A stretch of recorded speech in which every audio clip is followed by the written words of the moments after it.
Hello class 11th। हम यहाँ पर डिस्कस कर रहे थे फर्स्ट चैप्टर को, that is some basic concepts of chemistry. इनके प्रीवियस वीडियोस में हमने डिस्कस कर लिया है about the development of chemistry, history of chemistry, importance of chemistry and also some stage of matter, what is matter, stage of matter, classification of matter. So today हम पढ़ने वाले हैं वो है properties of matter and their management, measurement. So अगर हम यहाँ बात करें कि प्रॉपर्टीज ऑफ मैटर क्या है, मैटर की कौन कौन सी बेसिक प्रॉपर्टीज होती हैं। सो बेसिकली टू टाइप्स की प्रॉपर्टीज होती है, physical properties and chemical properties.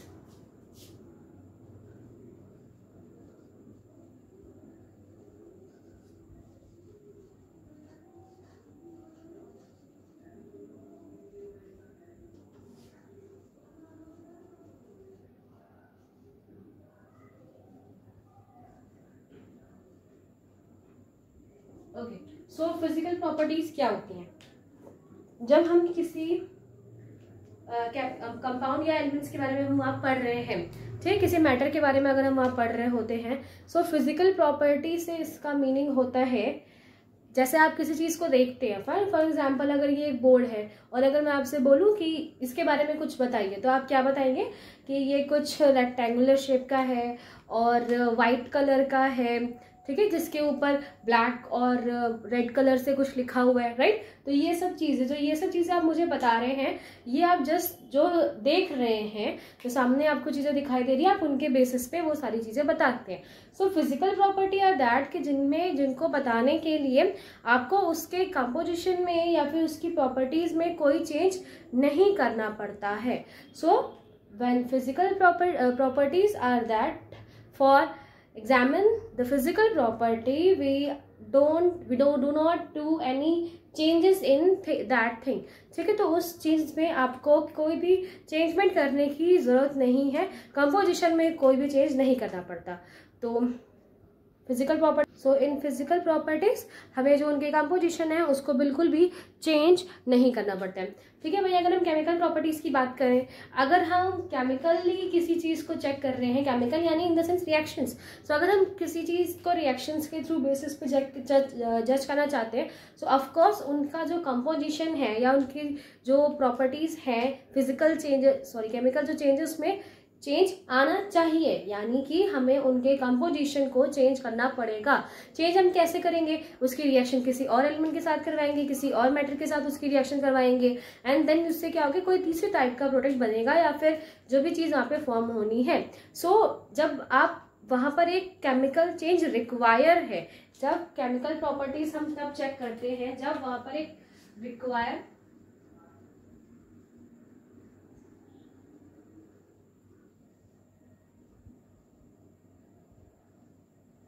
So chemical change वहां पर बहुत रिक्वायर होता है। एंड इन फिजिकल प्रॉपर्टीज बिल्कुल चेंज करने की कोई जरूरत नहीं है, जस्ट आप देख के उसके बारे में इंफॉर्मेशन दे सकते हैं। एंड इन केमिकल प्रॉपर्टीज में सिर्फ देख के नहीं, उनको प्रॉपर रिएक्शन करवा कर ही हम केमिकल प्रॉपर्टीज को बता सकते हैं। सो फिजिकल प्रॉपर्टीज कौन कौन सी, जैसे कि अगर आपको कलर बताना है किसी चीज का, फर्स्ट कलर, अगर आपको कलर बताना है, जैसे कि अगर मैं कुछ भी दूं आपके सामने, ऐसा कोई सोल्यूशन रखूं आपके सामने दो टेस्ट ट्यूब्स में और बोल दूं कि आप फिजिकल प्रॉपर्टीज बताइए, तो आप क्या बताएंगे कि that is blue colour, that is red colour, right. और अगर जो फर्स्ट प्रॉपर्टीज होगी कि आप उनका देखकर उनके कलर को बता सकते हैं कि वो किस तरह का है। ओडर यानी कि स्मेल, अगर हमें दूसरा तरीका है, अगर हमें कोई भी न्यू चीज मिलती है, दैट्स द कॉमन बिहेवियर कि अगर आपको कोई भी न्यू चीज मिलती है तो फर्स्ट आप क्या करेंगे, आप उसे देखेंगे, देखने के बाद भी अगर आपको नहीं समझ में आया कि वो क्या है तो आप उसे स्मेल करने की कोशिश करते हैं। स्मेल करेंगे तो अगर कभी कभी स्मेल समझ में आ जाता है कि ओ दैट इज दिस, ये है या फिर ये है। अगर उससे भी नहीं समझ में आता है, हमने कलर से भी देख लिया, हमने ऑर्डर भी चेक कर ली, देन उससे भी चेक समझ में नहीं आया, तो हम क्या करते हैं, उसको टेस्ट करके देखते हैं, राइट। आप क्या करोगे, उसे टेस्ट करके देखोगे। जैसे कि अगर दो सोल्यूशन आपके पास रखे हैं, एक में शुगर मिक्स है और एक में सॉल्ट मिक्स है, सो आप देखकर तो बिल्कुल नहीं बता पाओगे। आपको सोल्यूशन तो दिख रहा है कि यार किसी चीज का सोल्यूशन है, प्रॉपर मिक्स्ड एक होमोजेनियस मिक्सचर है, बट समझ में नहीं आ रहा है कि किस चीज का है। आप वहाँ पे ऑर्डर भी लेने की कोशिश करेंगे तो प्रॉपर क्लासीफाई वहाँ पे नहीं हो पाएगा कि शुगर है या सॉल्ट। सो उसके लिए आपको क्या करना पड़ेगा, उसके लिए आप उसको टेस्ट करोगे, और जब आप टेस्ट करोगे तो आप बता सकते हो कि यार that is sugar and that is salt. Also the melting and boiling point भी फिजिकल प्रॉपर्टीज के अंदर आता है। Melting point and boiling point. अब आप बोल सकते हैं कि melting point and boiling point के लिए तो उसमें कुछ चेंज करना पड़ेगा, नहीं, उसका जो कंपोजिशन है यानी कि जो चीज है उसके कंपोजिशन में बिल्कुल चेंज नहीं है। जैसे वाटर ही है, वाटर का मेल्टिंग पॉइंट क्या है, कितने पे वो मेल्ट हो जाता है, तो 0 डिग्री सेल्सियस पर वो क्या हो जाता है, 0 डिग्री सेल्सियस से जैसे बढ़ने लगता है, फ्रीजिंग पॉइंट है उसका 0 डिग्री सेल्सियस, फ्रीजिंग पॉइंट है जिसपे वो फ्रीज होने लगता है। सो अगर आप उसको बॉईल करना चाह रहे हैं, बॉईल कर रहे हैं, तो वो 100 डिग्री सेल्सियस पे बॉईल हो जाएगा, तो उसका कंपोजिशन ही चेंज हो रहा है। वो H2O है तो H2O ही रहेगा, बट हाँ उसको आप टेम्परेचर दे रहे हो सो वो बॉयल होने लगेगा, और वही टेम्परेचर अगर आप लो देने लगते हैं तो वो मेल्टिंग पॉइंट होता है, दैट टेम्परेचर वो फ्रीज होने लगता है। ठीक है, सो आप उसका कंपोजिशन नहीं चेंज कर रहे, ये सबको टेम्परेचर देकर उसको या तो फ्रीज कर सकते हो या तो बॉयल कर सकते हो। सो ये जितनी भी प्रॉपर्टीज मैंने अभी आपको बताई, colour, odour, taste, boiling point, these are the physical properties. And वही अगर हम केमिकल प्रॉपर्टीज की बात करें तो जिसमें पहला तो चेंज किसके अंदर आएगा, पहला तो आएगा कंपोजिशन में चेंज आएगा।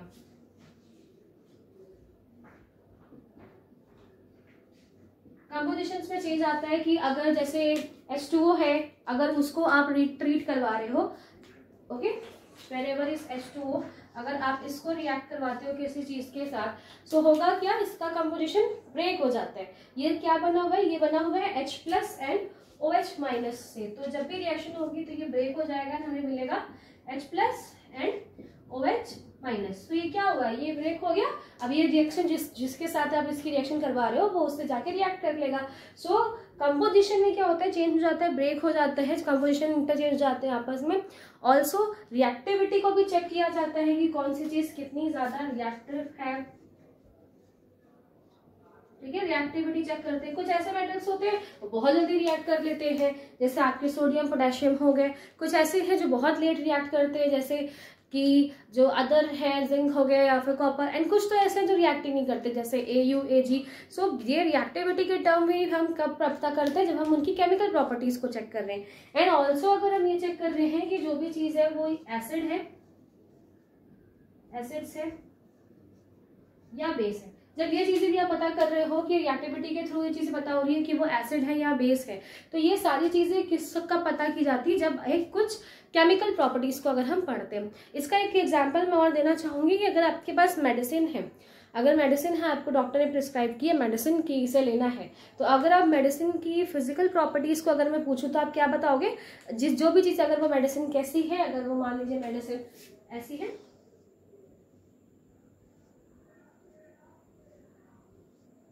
ओके, ये मेडिसिन है, तो आप क्या बताओगे कि मैम ये मेडिसिन कुछ सर्कल सी है, ब्लू कलर की मेडिसिन दिखाई दे रही है। फिर अगर आप उसको ऑर्डर लोगे, उसका स्मेल लोगे, आपको कुछ अजीब सी स्मेल आएगी, वो भी नहीं आए तो आप उसे टेस्ट करोगे तो आपको समझ में आ जाएगा। तो ये जो चीज़ आपने बताई वो फिजिकल प्रॉपर्टीज थी। अब जब वो मेडिसिन आपके अंदर जाएगी, यानी कि जिस चीज़ के लिए आप खा रहे हो, that is a pain killer है या फिर आपको फीवर है, जिसके लिए भी आप मेडिसिन खा रहे हो, जब आपको रिलीफ मिल जाता है उस चीज़ों से, अगर आपको फीवर है, आपका फीवर कम हो गया, तो दैट मीन्स जो मेडिसिन खाई है उसने जो केमिकल प्रॉपर्टीज है उसके अंदर जाकर वो चेंज हुई, उसने अपनी रिएक्टिविटी वहां पर दिखाई, और क्या हुआ है, जो केमिकल चेंजेस है वहां पर हुए, आपको उस चीज से रिलैक्स मिला। सो ये चीज देख रहे हैं कि एक ही चीज है बट उसमें फिजिकल प्रॉपर्टीज अलग है और केमिकल प्रॉपर्टीज अलग होती है। सो फर्स्ट यहाँ पे आपने पढ़ा about the properties, physical properties and chemical properties. So बहुत केयरफुल रहना चाहिए about the measurement of physical properties and experiment of chemical properties. So जो नेक्स्ट हम पढ़ने वाले हैं वो है मेजरमेंट ऑफ फिजिकल प्रॉपर्टीज, कि फिजिकल प्रॉपर्टीज को मेजर कैसे किया जाता है। ओके, सो जब आप कहीं जाते हैं कुछ लेने के लिए, फॉर एग्जांपल आप क्लोथ्स लेने के लिए गए, सो अगर आप चलिए रेडीमेड क्लोथ्स ले रहे हैं, रेडीमेड क्लोथ्स यानी कि जो बने बनाए कपड़े आपको मिलते हैं। सो जब आप जाते हो तब भी आप जो शॉपकीपर है उसे कुछ मेजरमेंट तो देते हैं ना कि किसके लिए चाहिए, एक बड़े इंसान के लिए चाहिए, या एक छोटे बेबी के लिए चाहिए, या बॉय के लिए चाहिए, या गर्ल के लिए चाहिए। तो ये जो चीज़ें आप बता रहे हो वो भी क्या एक टाइप का मेजरमेंट ही है। एंड ऑल्सो अगर आप रेडीमेड कपड़े नहीं ले रहे हैं, आप नॉर्मल कपड़ा लेने गए हैं जिसके थ्रू आप कुछ बनवाओगे, तो भी आप उस शॉपकीपर को कोई आइडिया देंगे ना कि हमें कितना मीटर कपड़ा चाहिए। आप बोलोगे 6 मीटर कपड़ा मान सकते हैं, ऐसे सिर्फ ले रहे हैं, सिर्फ जस्ट मान रहे हैं इसको। और 10 मीटर कपड़े भी हो सकते हैं, जितना भी आपको लेना है आप उसके अकॉर्डिंग लेते हैं। वही अगर आप मार्केट से कोई सामान लेने गए हैं या मिल्क लेने जाते हो तो वो भी आप कैसे मेजर करते हो। अगर आप उसको वो कितना चाहिए, 5 लीटर ले सकते हैं या फिर 7 लीटर्स ले सकते हैं, राइट, ऐसे बोला जाता है। तो ये जो है क्या, इसमें जो 6 है एंड व्हाट इज एम यानी जो मीटर है वो क्या है। So basically that is the number. जब भी आप किसी फिजिकल थिंग को मेजर करते हैं तो उसमें 2 चीजें होती हैं। एक तो वो नंबर कि वो आपको कितनी मात्रा में चाहिए, कितनी क्वांटिटी में आपको वो चाहिए, 5 लीटर चाहिए, 10 लीटर चाहिए, या मीटर में चाहिए, किलोग्राम में चाहिए। सो फर्स्ट तो वो कितना नंबर होना चाहिए, 5, 6, 10, 7 वो नंबर। एंड ऑल्सो उसके साथ वहां पर क्या होती है, ऑल्सो उसके साथ वहां पर अटैच होती है एक यूनिट। ठीक है, एक यूनिट होती है जो उसके साथ अटैच होती है, जो कि ये बताती है कि जो भी चीज आप ले रहे हो उसका मेजरमेंट बताती है कि कितना चाहिए आपको, वो ज्यादा चाहिए या कम चाहिए। तो ये जो चीजें हैं, जो नंबर और जो यूनिट का आइडिया है यानी और जो ये प्रॉपर्टी है वो कैसे स्टार्ट हुई। सो अर्लियर जब मेजरमेंट किया जाता था फिजिकल प्रॉपर्टीज का तो 2 सिस्टम थे, एक इंग्लिश सिस्टम और एक metric system. So in earlier 2 system थे बेटा जिसमें मेजरमेंट किया जा सकता था फिजिकल थिंग्स का, फिजिकल प्रॉपर्टीज का। First English system and then metric system. तो इंग्लिश सिस्टम में और मैट्रिक सिस्टम दोनों में ही ज्यादा अच्छा, जिसके थ्रू ज्यादा क्लियर चीजें आपको मिल सकती थी, that is the metric system. ये मैट्रिक सिस्टम स्टार्ट हुआ था in France in 18th century. So 18th century में फ्रांस में ये चीज बताई गई थी, जिसमें ये बताया गया 18th सेंचुरी में। तो यहाँ पे हुआ ये था कि after some time English system का यूज करना बंद कर दिया गया था। क्यों? बिकॉज जब हमें कोई ऐसा नंबर है जो होल नंबर है, प्रॉपर होल नंबर है, उसमें अगर हमें कोई चीज लेनी, जैसे हमें अगर लेना है 10 मीटर कोई चीज लेनी है या 1 लीटर कोई चीज लेनी होती थी, तब तो वो ओके था, तब हम उसे प्रॉपर ले सकते थे इंग्लिश सिस्टम के अकॉर्डिंग। बट मैट्रिक सिस्टम में इंग्लिश सिस्टम में प्रॉब्लम ये होती थी कि जो पॉइंट्स में चीजें होती है यानी कि जो डेसिमल्स में चीजें होती है वो हम नहीं ले सकते। अगर आपको वो सिर्फ 1.5 लीटर चाहिए यानी कि 1.5 लीटर चाहिए, 2.5 लीटर चाहिए, ऐसे चीजें चाहिए, यानी कि जो पॉइंट्स में थिंग्स हैं, डेसिमल्स में जो चीजें होती थी उसको हम नहीं ले सकते थे। इन इंग्लिश सिस्टम में उसके बारे में नहीं बताया गया था। तो दैट्स व्हाई इंग्लिश सिस्टम बंद हो गया बहुत जल्दी और आफ्टर दैट मैट्रिक सिस्टम को पढ़ा जाता था। लेकिन फिर भी एक ऐसा प्रॉपर सिस्टम नहीं बना था जिसके थ्रू ओवरऑल मेजरमेंट हो सके। तो आफ्टर दैट इन पेरिस इन 1875 एक इंटरनेशनल सिस्टम ऑफ यूनिट बनाया गया जो कि था SI units. So after that एक इंटरनेशनल सिस्टम ऑफ यूनिट बनाया गया जिसे SI यूनिट्स कहा जाता है, जो कि बनाया गया था इन पेरिस में एंड इन 1875, जिसके थ्रू जो मेजरमेंट्स किया जाता है किसी भी फिजिकल थिंग का, फिजिकल प्रॉपर्टीज का जब मेजरमेंट किया जाता है तो एक स्टैंडर्ड यूनिट्स बना दी गई। एंड ये स्टैंडर्ड यूनिट्स जो है वो वर्ल्ड वाइडली एक्सेप्टेड है। कहीं पर भी जब क्वांटिटेटिव फिजिकल केमिकल्स के थ्रू केमिस्ट यानी कि केमिस्ट्री में अगर जब चीज़ें होती हैं सो उनकी क्वांटिटीज़ को मेज़र करने के लिए यही क्वांटिटीज़ यूज़ की जाती हैं। इन शॉर्ट केमिस्ट्री में क्यों, फिजिक्स में भी एक्चुअली यही क्वांटिटीज़ को वहाँ पर यूज़ किया जाता है। सो बेसिक वहाँ पे कुछ 7 बेस फिजिकल क्वांटिटीज़ हैं, जिसमें सबसे पहला है लेंथ। ठीक है, सबसे पहला है लेंथ, जिसमें लेंथ का जो सिंबल है वो है L। ठीक है, लेंथ है पहली बेस फिजिकल क्वांटिटी जिसमें कि जिसे लेंथ है उसका सिंबल है L। SI यूनिट है इसकी मीटर। हमें पता है कि मीटर को किस तरह से डिनोट करते हैं, बाय M।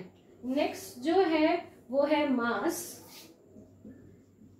मास, ठीक है। मास का जो सिंबल है वो है m, okay, and after that m।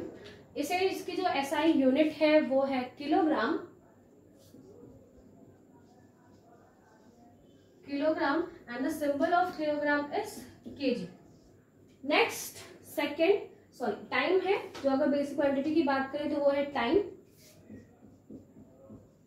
Time, time का जो सिंबल है वो है t। SI यूनिट सेकेंड, और इसको डिनोट किया जाता है बाय सेक। ओके, सो ये 3 अभी आपने पढ़ी। सेक भी होता है एंड ऑल्सो एस से भी डिनोट कर सकते हैं, तो आप सिंपल एस से भी डिनोट कर सकते हो। नेक्स्ट जो है वो है इलेक्ट्रिक करंट। इलेक्ट्रिक करंट, ठीक है। इलेक्ट्रिक करंट भी एक बेस SI यूनिट्स है एंड इसका जो सिंबल है वो है I। इलेक्ट्रिक करंट को मेजर किया जाता है इन एम्पियर, ठीक है। इसे मेजर किया जाता है इन एम्पियर एंड जो इसका सिंबल है वो है A। ओके, नेक्स्ट है टेम्परेचर।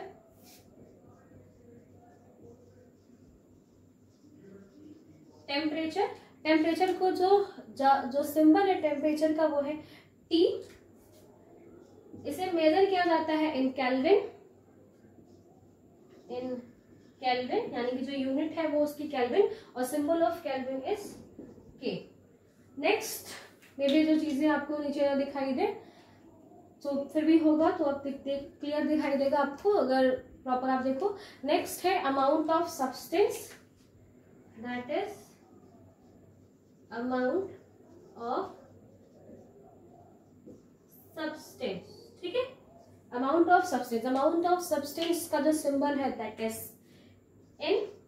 इसका जो SI यूनिट है वो है मोल एंड इसका जो सिंबल है वो है MOL। And the last base physical quantity is luminous intensity.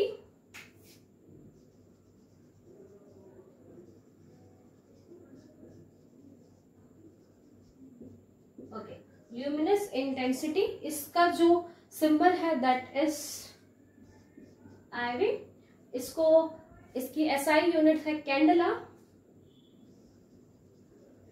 Candela, हाँ कैंडला, और इसका जो सिंबल है दैट इज Cd।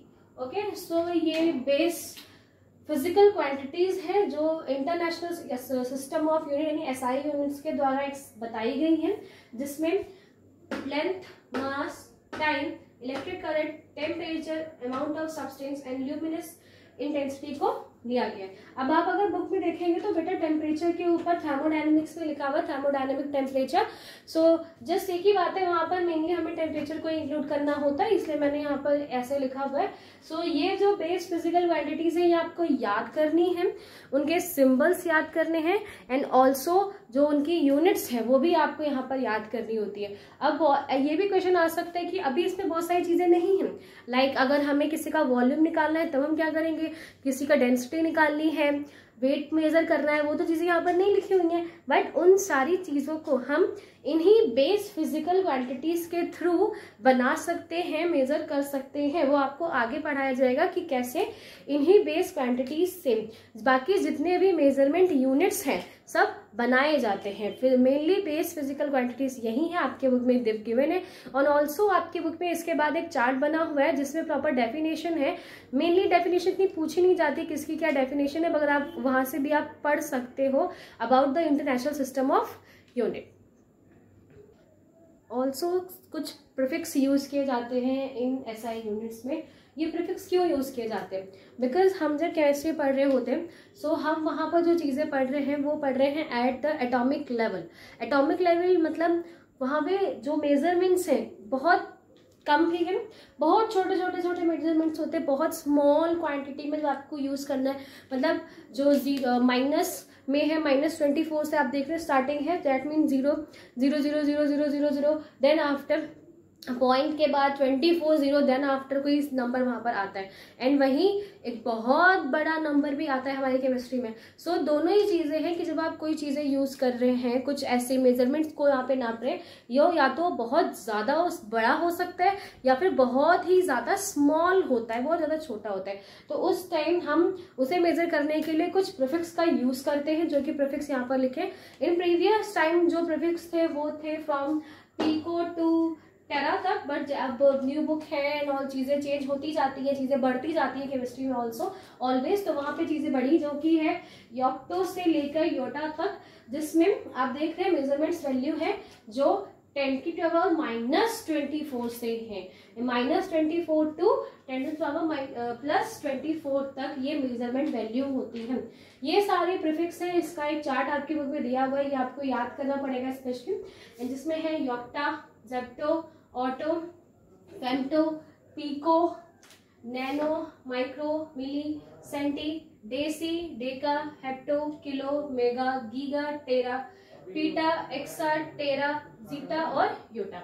ठीक है, तो ये सारी चीजें हैं आपकी, और ये सारे मेजरमेंट्स वैल्यू इसके यहाँ पे लिखे हुए, जो कि है 10 to the power -24, 10 to the power -21, 18, 15। सो अगर आपको इसे याद करना है तो अगर आप एक चीज देखें, ये जो है वो एक्चुअली टेबल लिखा हुआ है 3 का। अगर आप देखो 3 8 24, 3 7 21, 3 6 18, 3 5 15, 3 4 12, 3 3 9, 3 2 6 एंड 3 1 3। तो एक उल्टा टेबल पढ़ रहे हो आप, कहाँ किसका 3 का टेबल पढ़ रहे हैं, फ्रॉम 8 से स्टार्टिंग करते हैं 1 तक उसे पढ़ते हैं। सो यहाँ तक तो हम प्रॉपर 3 का टेबल पढ़ रहे हैं, एंड आफ्टर दैट क्या है, आफ्टर 10 to the power -2 लिखा है।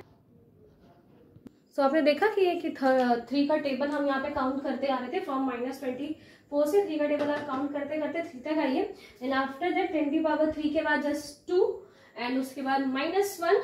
जो यहाँ पर ये लिखा हुआ है टेका में 10 लिखा हुआ है, ये 10 की पावर 0 नहीं है, कभी भी 10 की पावर 0 नहीं होगी, 1 है वहां पर 10 की पावर 1। जहां 1 को अगर नहीं भी लिखेंगे तो भी वो 10 ही है, इसलिए वहां पे 1 नहीं लगाया जाता। एंड आफ्टर दैट 10 की पावर 2, देन 10 की पावर 3, एंड फिर से आपको वापस 3 का टेबल पढ़ना स्टार्ट करना है। 3 1 3, 2 2 6, 9 12 15 18 21 एंड 24। सो इस तरीके से आप क्या करिए, बस ये जो नंबर्स यानी कि येक्टा, जिप्टा, ऑटो, फेम्टो, इन सब चीज़ों को आप याद कर लीजिए। बाकी जो मेजरमेंट नंबर्स हैं उनको आप बहुत इजीली याद कर सकते हैं बाय द टेबल ऑफ 3। सो यहाँ तक हमने जो डिस्कस किया है वो कर लिया, discuss about the standard SI units, जो स्टैंडर्ड यूनिट है उसको भी डिस्कस कर लिया, एंड ऑल्सो प्रीफिक्स को भी यहाँ से डिस्कस कर लिया। बस हम नेक्स्ट वीडियो में हम ये पढ़ेंगे कि जो अदर यूनिट्स होती हैं, अदर मेजरमेंट यूनिट्स हैं, वो किस तरह वर्क करती हैं, उनको किस तरह डिराइव किया जा सकता है। Thank you.